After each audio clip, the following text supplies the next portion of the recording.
రీతు చెప్పింది తింగరోడ్లా చేయకు. డీమాన్ కి కొంచెం మంచి మాటలు చెప్పింది శ్రీజ. ఏది పడితే అది చేసాక అది అడిగిందని చెప్పి నీకే అంటూ డీమాన్ కి చెప్పింది శ్రీజ.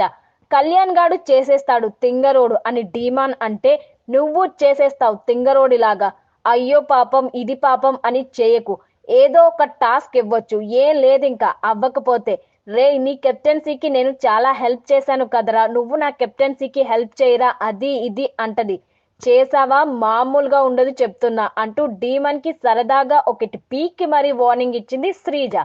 అలానే పవన్ కళ్యాణ్ తో కూడా రీతు వచ్చి ఏం చేయమన్నా నీకు చెప్పడం వేస్ట్, కానీ కేర్ఫుల్ గా ఉండు, తనకి ఏమైనా టాస్క్ ఇవ్వచ్చు కదా అంటూ శ్రీజ చెప్పింది. దీనికి నాకు అర్థమైంది అంటూ తలాడించాడు కళ్యాణ్. ఇది ట్రైలరే, ఇప్పుడు సినిమా చూపిస్తా. తర్వాత అందరినీ గార్డెన్ ఏరియాకి పిలిచి అక్కడ ఏర్పాటు చేసిన యాపిల్ చెట్టు ముందు నిల్చోమన్నాడు బిగ్ బాస్. ఇప్పటికే 2 వారాలు పూర్తయ్యాయి.